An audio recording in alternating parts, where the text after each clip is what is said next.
தேவனிடத்தில் அன்பு கோருகிறவர்களுக்கு சகலமும், அதை கவனிங்க, சகலமும், all things are working together for good.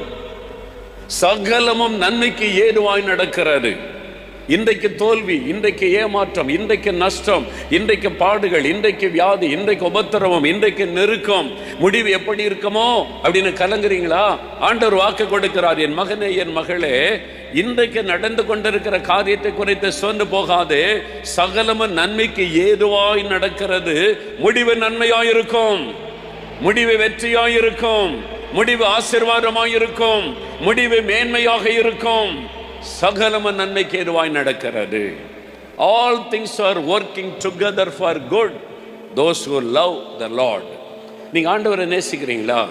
எத்தனை பேர் இயேசுவை நேசிக்கிறீங்க? கை உயர்த்துங்க பார்க்கலாம். கை உயர்த்து, இயேசுவை நேசிக்கிறேன்